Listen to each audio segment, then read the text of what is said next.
को छोड़ के तुम यहाँ कैसे आई हो? जाओ अपने घर को लौट जाओ। गोपी ने कहा कि प्रभु, हमने कात्यायनी मां से ये मांगा है कि आप मुझे पति के रूप में प्राप्त हो, इसलिए हम लौटने के लिए नहीं आए हैं, हम आपको पाने के लिए आए हैं प्रियतम। भगवान ने कहा कि देवी, पतिव्रता स्त्रियों के लिए वो अपने पति की, अपने परिवार की सेवा करे, उससे बड़ा धर्म और कोई नहीं है। गोपी ने कहा प्रभु, हमने मन से सर्वस्व छोड़ दिया है। शरीर तो आज भी गोपी का घर ही में है, लेकिन मन उसका भगवान के चरणों में है। सुखदेव जी कहते हैं, गोपी ने कहा प्रभु, मेरा मन तो यही है, शरीर से मैं घर में हूं। भगवान ने एक पतिव्रता स्त्री की बड़ी सुंदर कथा सुनाई है, और भगवान कहते हैं कि देवी, एक ब्राह्मण अपने घरों में यज्ञ कर रहे थे, और जब उनकी यज्ञ हुई तो यज्ञ करके इतने थक गए कि वहीं पास में लेट गए, और देवी से कहा कि देवी, जब तक मेरी नींद न टूटे तब तक मुझे जगाना मत, जब तक मेरी नींद न टूटे मुझे जगाना मत।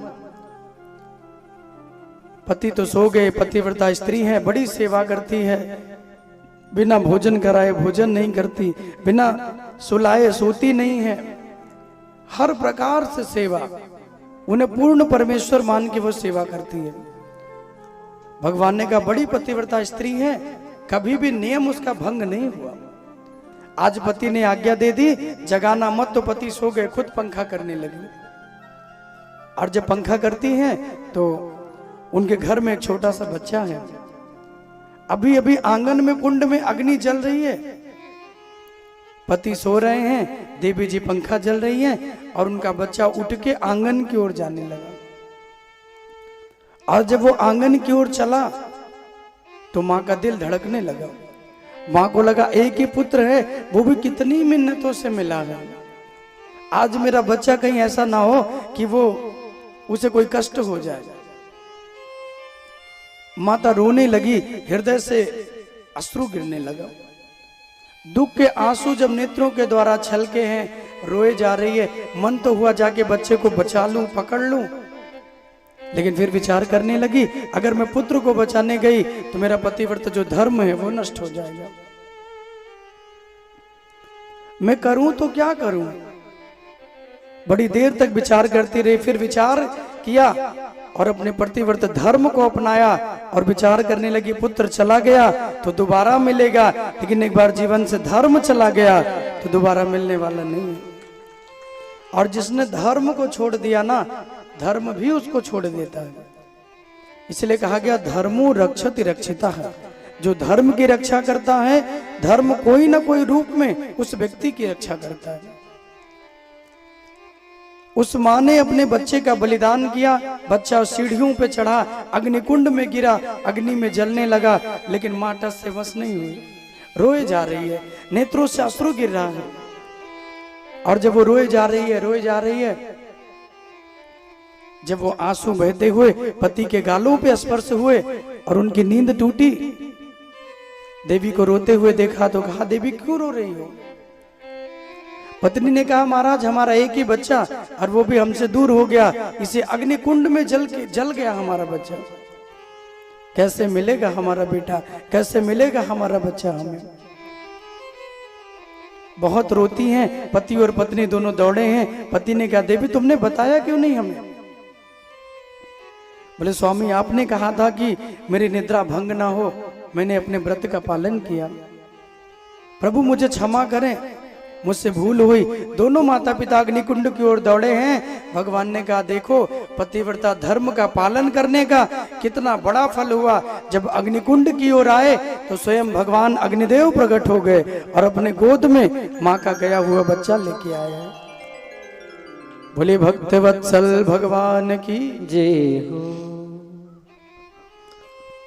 अपनी गोद में गया हुआ पुत्र लेकर के आए और कहते हैं, हे मां तू धन्य है, तेरी भक्ति धन्य है, तेरी प्रतिव्रता धर्म, तेरा नियम धन्य है। तूने अपने बच्चे का बलिदान कर दिया। एक मां के लिए उसके बच्चे से ज्यादा प्रेमी और कोई नहीं होता, लेकिन तुमने धर्म की रक्षा की, अपने बच्चे का बलिदान किया, इसलिए हे मां, मैं तुम्हारे पुत्र को कैसे ले सकता हूं? जो धर्म की रक्षा करे, धर्म उसकी रक्षा करता है। और मां का गया हुआ पुत्र भी उसे मिल गया। भगवान ने कहा पतिव्रत धर्म का पालन भी हुआ और गया हुआ पुत्र भी प्राप्त हुआ। इसलिए देवियों तुम लौट जाओ, अपने घर जाओ, अपने पति की सेवा करो, अपने परिवार की सेवा करो, पतिव्रत धर्म का पालन करो। गोपी ने कहा प्रभु आपने बिल्कुल सही कहा, लेकिन एक प्रश्न का मेरे उत्तर दीजिए। भगवान ने कहा बताओ। तो गोपी ने कहा कि एक व्यक्ति अपनी पत्नी के संग में रहते थे, दोनों का बड़ा प्रेम था, बड़ी भक्ति थी। पत्नी बड़े नियम से पति की सेवा करती, ध्यान से सुनिएगा,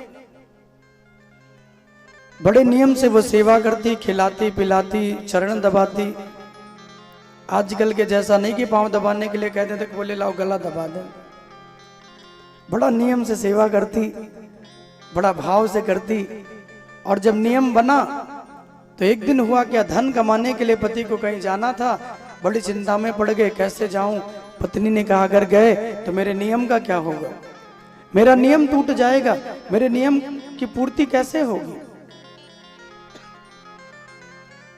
एक संत ने कहा कि एक काम करो देवी, तुम्हारे पति तो जा रहे हैं, दुखी इनको तो जानो है, जब तक ये लौट के नहीं आते एक मिट्टी का पति बना लो और उसे मिट्टी की मूर्ति की सेवा करो, और उस मूर्ति की ऐसी सेवा करना जैसे अपने असली ही पति की सेवा कर रही हो। देवी ने बात मान ली, पति तो चले गए धन कमाने, मूर्ति मिट्टी की बनाई और अब अपने पति के ही जैसे उसकी सेवा करने लगी। गोपी ने कहा हे वासुदेव, हे कन्हैया, जब वो सेवा करती तो वही भाव रखती जो अपने पति के लिए भाव रखती थी।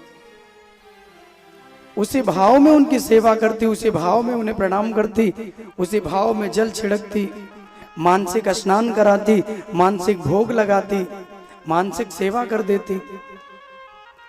लेकिन एक दिन वो सेवा करने बैठी ही थी कि बड़े दिन के बाद उसके पति धन कमा के आ गए। अब गोपी ने कहा कि भगवान एक बात बताओ, जब उसके असली पति द्वार पे आए, दरवाजा खटखटाया, आवाज दी, तो देवी अपने मिट्टी के पति की सेवा कर रही थी। अब उस पत्नी को क्या करना चाहिए, अपने मिट्टी के पति की सेवा को छोड़े, असली पति को अंदर लाए, या पहले पूर्ण कर ले सेवा फिर पति को अंदर लाए। आप लोगों के हिसाब से क्या होना चाहिए? क्या नियम तोड़ दें, सेवा भंग कर दें? भगवान कहते हैं कि देवी इस दुनिया में नकली की पूजा तभी तक है जब तक असली की प्राप्ति ना हो जाए। अरे असली नहीं थे तो मिट्टी की पूजा थी, असली आ गए तब उस पूजा को वहीं बंद करे और बाकी शेष पूजा अपने असली पति के संग में करे। यही नियम है और इसी नियम को पूर्ण करना चाहिए। हाँ हाँ बजा लो, ताली बजा लो, कोई बात नहीं, कोई रोकेगा नहीं, बजा लिया कीजिए। इससे ना थोड़ा बहुत शरीर भी ठीक ठाक होगा और हाथ की जो बिगड़ी रेखाएं होती है ना, जब भगवान के लिए कोई ताली बजाता है तो वो भी ठीक हो जाती है। इसलिए कभी मौका लगे तो फिर बजा दिया करिए। भगवान ने कहा कि देवी असली की पूजा, नकली की पूजा तो तभी तक ना जब तक असली ना हो।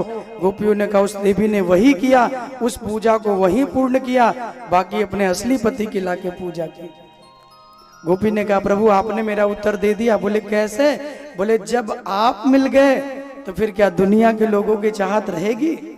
अरे ये तो एक जन्म के पति हैं, न जाने फिर कब मिलन होगा। आप तो जगत पति हैं, आप तो जगदीश हैं स्वामी, आपसे जन्मों जन्मों का बंधन है। मैं जीवात्मा हूं, आप परमात्मा हो, आपसे तो जन्मों का बंधन है। इस बंधन को मैं कैसे छोड़ सकती हूं प्रभु?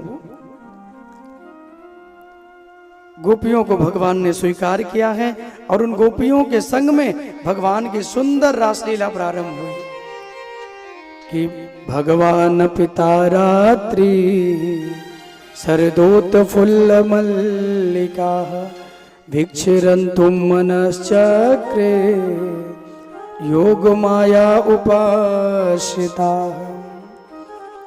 भिक्षरन्तुं मनश्चक्रे योग माया उपाश्रिता। आज योग माया ने ऐसो आनंद कियो है भैया, वह यमुना के किनारे भगवान सब गोपियों के संग में आनंद लेने लगे। सुखदेव जी कहते हैं, परीक्षित रसो वैसा इति रासः। रास का अर्थ है जहां केवल भगवान कृष्ण के नाम का ही आनंद बरस रहा हो, जहां जितने भक्त हो उनकी एक ही लालसा हो, केवल भगवान कृष्ण के नाम रस का पान करना। रसो वैसा, जहां भगवान के अलावा और किसी के नाम का रस ना हो, उसी को रास कहते हैं। और रास पंचाध्यायी को सुखदेव जी ने 5 अध्यायों में सुनाया है। 5 अध्यायों में सुंदर रास पंचाध्यायी का वर्णन किया। गोपियों के संग में भगवान, वैसे तो सुखदेव जी कहते हैं कि भगवान एक सिंहासनों पर बैठे हैं, जिन गोपियों को जैसा भाव लगता है उसके संग में वैसा नृत्य करते हैं। किसी को लगता है नृत्य करें तो उसे लगता है नृत्य कर रहे हैं, किसी को लगता है मेरे साथ खड़े रहें तो उसे लगता है कि खड़े हैं। जितनी गोपी उतना भगवान ने वेश बनाया और सबके संग में सुंदर भगवान की रास प्रारंभ हुई। और उसी रास में बड़े बड़े ऋषि मुनि और बड़े बड़े देवता भी पधारे उस रास में शामिल होने के लिए। बड़े बड़े देवता